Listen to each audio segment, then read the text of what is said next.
নেশাময় আসক্তি লেখিকা বন্যা শিকদার পর্ব ৪২। বিছানায় আধশোয়া অবস্থায় বসে আছে আদিল। অপারেশনের পর এখনো পুরোপুরি সুস্থ হয়নি, তাই তাকে সাবধানে বসে থাকতে হচ্ছে। তবুও মুখে তার সেই চিরচেনা দুষ্টু হাসি লেগেই আছে। তার ঠিক পাশে গুটিসুটি হয়ে বসে আছে মাহি। মেয়েটার অবস্থা দেখলে বোঝাই যায় সে কতটা অস্বস্তিতে আছে। বাসার সবাই যখন রুমে ছিল তখন থেকেই সবাই কেমন ড্যাব ড্যাব করে তাদের দুজনের দিকে তাকিয়েছিল। সেই দৃষ্টি সহ্য করতে না পেরে মাহি লজ্জায় মাথা নিচু করে রেখেছিল। তার গাল দুটো হালকা লাল হয়ে উঠেছে।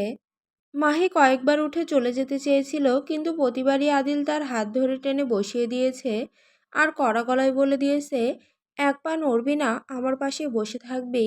তাই একরকম বাধ্য হয়ে মাহি বসেছিল। সবাই ধীরে ধীরে রুম থেকে বের হয়ে গেলেও রুমে এখনো মাহি আছে।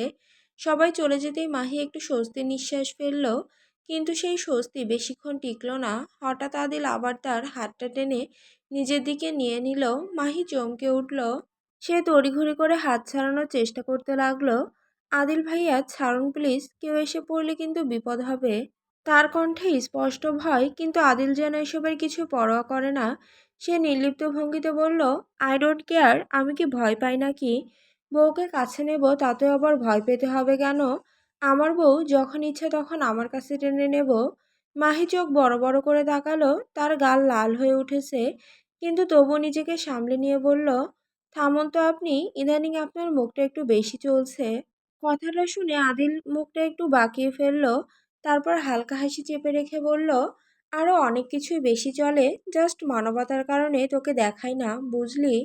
কথাটা শুনে মাহি মুহূর্তের জন্য একেবারে স্তব্ধ হয়ে গেল। সে অবাক চোখে আদিলের দিকে তাকিয়ে রইল। মনে মনে ভাবল, এই লোকটা দিন দিন সত্যি বদের হার হয়ে যাচ্ছে। আগে এমন ছিল না, আর এখন কখন কি বলে বসে সে নিজেও বোধহয় জানে না। মাহি কিছু একটা বলবে, ঠিক তখনই হঠাৎ করিডোর থেকে কারো হাঁটার শব্দ ভেসে এলো। পায়ের শব্দটা রুমের দরজার দিকে আসছে। মাহি মুহূর্তেই সজাগ হয়ে গেল। এক ঝটকায় নিজের হাতটা আদিলের হাত থেকে ছাড়িয়ে নিল। তারপর তাড়াতাড়ি একটু দূরে সরে গিয়ে বসে পড়ল। আর আদিল ঠোঁট কামড়ে হাসি চেপে বসে আছে।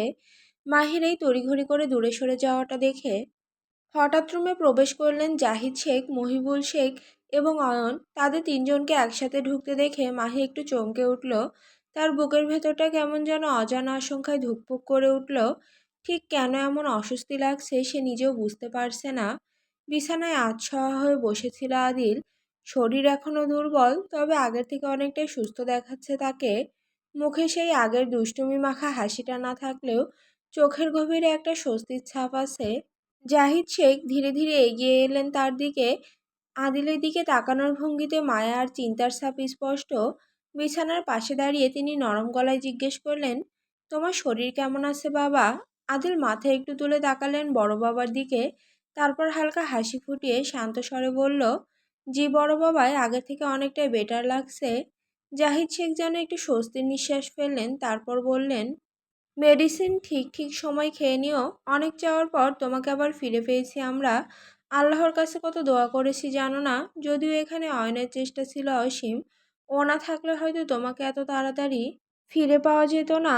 আদিল মাথা নিচু করে হালকা করে হাসলো। তারপর খুব নিচু গলায় বিড়বিড় করে বলল, থাকবে না আবার? বোনের ভাতারকে শালা ছাড়া আর কে বাঁচাবে? তার এই বিড়বিড় করা কথাটা মহিবুল শেখের কানে এড়ালো না। তিনি ভ্রু কুঁচকে তাকালেন ছেলের দিকে। এমন বিড়বিড় করছিস কেন? আদিল একটু চমকে উঠে তাড়াতাড়ি মাথা নেড়ে বলল, না আব্বা, কিছু না, এমনি বলছিলাম। তারপর সে একটু অস্থিরভাবে চারিদিকে তাকাতে লাগলো, মনে হচ্ছে যেন কাউকে খুঁজছে। চোখ ঘুরিয়ে পুরো রুমটা একবার দেখে নিল, কিন্তু যাকে খুঁজছে তাকে কোথাও দেখতে পেল না।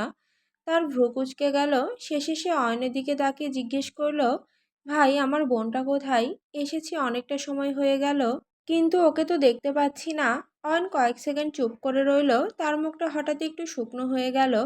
তারপর ধীরে ধীরে বলল, দোয়েল একটু অসুস্থ হয়ে পড়েছে, ওকে মেডিসিন খাইয়ে তারপর তোর সাথে দেখা করতে আসলাম। এই কথা শুনেই মহিবুল শেখের মুখের অভিব্যক্তি বদলে গেল।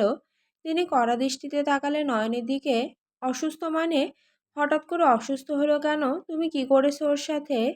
অয়নের মুখের সঙ্গে সঙ্গে বিরক্তির ছাপ ফুটে উঠল। সে ঠান্ডা গলায় বলল, টেনশন নেওয়ার দরকার নেই, একটু জ্বর হয়েছে, টাইম দিলেই সেরে যাবে। আর আমাকে দেখে কি আপনার মনে হয় দোয়েল পাখিকে কষ্ট দিয়ে আমি খুশি হব? মহিবুল শেখ আর কিছু বললেন না, শুধু একটু গম্ভীর মুখে দাঁড়িয়ে রইলেন। হঠাৎ জাহিদ শেখ মাহির দিকে তাকালেন। মেয়েটা এতক্ষণ চুপচাপ দাঁড়িয়ে সবকিছু দেখছিল। জাহিদ শেখ মৃদু কণ্ঠে বললেন, মাহি আম্মা, অনেক রাত হয়ে গেছে, তুমি এবার নিজের রুমে গিয়ে ঘুমিয়ে পড়ো। মাহি একটু চমকে তাকালো তার দিকে, তারপর ধীরে মাথা নেড়ে সম্মতি জানালো। সে আস্তে আস্তে সামনে এগিয়ে যাওয়ার জন্য পা বাড়ালো। ঠিক তখনই হঠাৎ পেছন থেকে একটা শক্ত হাত তার কবজি ধরে ফেললো। মাহি বিস্ময়ে ঘুরে তাকালো। আদিল তার হাত শক্ত করে ধরে আছে। তার কণ্ঠে অদ্ভুত এক দৃঢ়তা। কোথাও যাবে না কুইন, আজ থেকে কুইন আমার সাথে আমার রুমেই ঘুমাবে। কথাটা শুনে মাহি যেন একেবারে স্থির হয়ে গেল। তার চোখ বড় বড় হয়ে উঠল। রুমে দাঁড়িয়ে থাকা সবাই কয়েক সেকেন্ডের জন্য স্তব্ধ হয়ে গেল। এরপরই হঠাৎ মহিবুল শেখ জোরে কাশতে শুরু করলেন।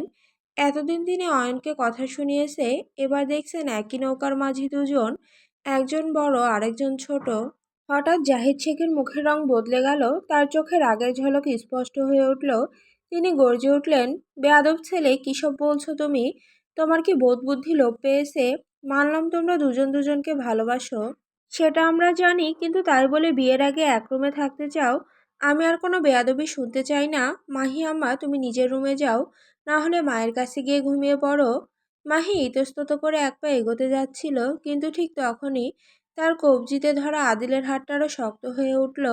আদিল এক দৃষ্টিতে সামনে তাকিয়ে গম্ভীর স্বরে বলল, বললাম না কুইন, আজ থেকে এই রুমেই থাকবে। তার কণ্ঠে এমন এক অদ্ভুত দৃঢ়তা ছিল যে মুহূর্তের জন্য সবাই থমকে গেল। জাহিদ শেখ রাগে প্রায় চিৎকার করে উঠলেন, আদিল! পরিস্থিতি দ্রুত উত্তপ্ত হয়ে উঠছে দেখে মহিবুল শেখ তাড়াতাড়ি এগিয়ে এলেন। তিনি নিজের বড় ভাইয়ের কাঁধে হাত রেখে শান্ত করার চেষ্টা করলেন। ভাইজান, আমি দেখছি আপনি এত উত্তেজিত হবেন না। তারপর তিনি আদিলের দিকে তাকিয়ে একটু নরম স্বরে বললেন, আদিল বাবা, এসব কথা বলতে নেই, আমরা তো আর বেশি দেরি করব না। আর কিছুদিন পরই তোদের বিয়েটা দিয়ে দেব, তখন না হয়। কিন্তু তার কথা শেষ হওয়ার আগে আদিল অটল কণ্ঠে বলে উঠল, না আব্বা, কুইন আজ এবং এখন থেকে এখানেই থাকবে। আর আমাদের বিয়ে তো হয়েই গেছে, তাহলে থাকতে প্রবলেম কোথায়? এই কথাটা যেন রুমের ভেতর বোমা ফাটার মতো বিস্ফোরিত হলো। মাহি বিস্ময় দৃষ্টিতে তাকিয়ে রইল। মহিবুল শেখ হতভম্ব হয়ে ছেলের দিকে তাকিয়ে রইলেন। আর জাহিদ শেখের চোখ প্রায় কপালে উঠে গেল। আদিল শান্তভাবে আবার বলল, যখন রিসেপশন হবে তখন না হয় সবাই জানবে, কিন্তু আমি আর এক সেকেন্ডও আমার বউকে শ্বশুরবাড়িতে রেখে দিতে পারবো না। পরের মুহূর্তেই জাহিদ শেখ আর মহিবুল শেখ দুজনে একসাথে চিৎকার করে উঠলেন, হোয়াট! রুমের ভেতর যেন বজ্রপাত হলো। মাহি স্থির হয়ে দাঁড়িয়ে আছে, চোখ বড় বড় হয়ে গেছে। তার মাথার ভেতর যেন ঝড় বয়ে যাচ্ছে। অয়ন পাশে দাঁড়িয়ে সবকিছু দেখছে। তার ঠোঁটের কোণে ধীরে ধীরে হাসি ফুটে উঠল। অয়ন নিজেকে নিয়ে বেশ গর্ববোধ করছে, কারণ আদিল ভয় না পেয়ে তার রাস্তায় হাঁটছে। জাহিদ শেখ রাগে ফুঁসতে ফুঁসতে কিছু বলতে যাচ্ছিলেন, কিন্তু ঠিক তখনই আদিল হাত তুলে তাকে থামিয়ে দিল। তারপর ঠোঁট বাঁকিয়ে আধা হাসি দিয়ে বলল, থামুন শ্বশুর আব্বা, এখন নিশ্চয়ই বলতে চাচ্ছেন কে আপনাদের না জানিয়ে বিয়ে করলাম। আরে ভাই, সরি সরি শ্বশুর আব্বা, আপনারা এত স্বার্থপর কেন বলেন তো? আপনারা দুই ভাই তো 18 বছর হতে না হতেই বিয়ে করে বসে আছেন, অথচ আমার বয়স 30 পেরিয়ে গেল। কতদিন হলো, তবুও কেউ বিয়ের কথা বলেন না। আমার কি বউয়ের দরকার হয় না? আমারও তো ইচ্ছে হয় আমার বউটাকে জড়িয়ে ধরে পাশে বসে থাকতে, সারাদিন গল্প করব, ওকে নিয়ে ঘুরবো, আর বেশি বেশি ভালোবাসবো, দিনরাত জড়িয়ে ধরে শক্তপোক্ত চুমু দেব, রাতে অন্তত 2-3 বার শাওয়ার নেওয়াবো। তার কথার ভঙ্গি দেখে মাহির মুখ লাল হয়ে উঠেছে। সে লজ্জায় মাথা নিচু করে ফেলেছে। আদিল আবার কিছু বলতে যাচ্ছিল, কিন্তু তার আগে মহিবুল শেখ হঠাৎ শুকনো ঢোক গিলে ফেললেন। তারপর একেবারে মিনমিনে গলায় বললেন, থাক বাবা, আর কিছু বলতে হবে না তোকে। তোর বউ তুই রাখ, তোর দোষ দিয়েও তো লাভ নেই। বড় ভাই যেদিকে যাবে ছোটরাও তো সেদিকেই যাবে। শেষের কথাটা তিনি স্পষ্টভাবে অয়নের দিকে তাকিয়ে বললেন। অয়ন সঙ্গে সঙ্গে কৃত্রিম ভদ্রতার ভঙ্গি করে সোজা হয়ে দাঁড়িয়ে গেল, কিন্তু তার চোখের কোণে হাসি এখনো লুকিয়ে আছে। কিন্তু জাহিদ শেখ এখনো যেন কিছুতেই বিশ্বাস করতে পারছেন না। তিনি স্থির দৃষ্টিতে আদিলের দিকে তাকিয়ে আছেন, যেন পুরো ব্যাপারটা হজম করার চেষ্টা করছেন। সেই দৃষ্টি দেখে আদিলের মেজাজ একটু চড়ে গেল। সে বিরক্ত স্বরে বলল, ওই শালা ড্রয়ার থেকে কাবিননামাটা নিয়ে আয় তো। তোর বাপ বিশ্বাস করছে না তার আদরের দুলালি আমার বউ নিজের ছেলের বেলায় 16 আনা আর আমার বেলায় 2 আনা। জাহিদ শেখ ও মহিবুল শেখ আর দাঁড়িয়ে থাকতে পারে না। তারার আগে ফুঁসতে ফুঁসতে কক্ষ ত্যাগ করলো। অয়ন আদিলের দিকে তাকিয়ে মুচকি হাসে। বেস্ট অফ লাক শালাবাবু। যদিও মেইন কাজটা আগেই হয়ে গেছে, তবুও নতুন জীবনের শুভেচ্ছা। অয়ন রুম থেকে বেরিয়ে যাওয়ার জন্য অগ্রসর হয়। সে পেছন ফিরে ভ্রু যুগল কুঁচকে বলে ওঠে, বাই দ্য ওয়ে, আমার পিচ্চি বোনটাকে দেখে রাখিস, এখন অনেক ছোট। আর হ্যাঁ, রুমের সাউন্ড যেন রুমেই বদ্ধ থাকে। তোদের জন্য আমার বউটা ভয়ে ছুটে আসতে চাই। অয়ন নিজেও নিঃশব্দে হাসতে হাসতে বেরিয়ে যায়।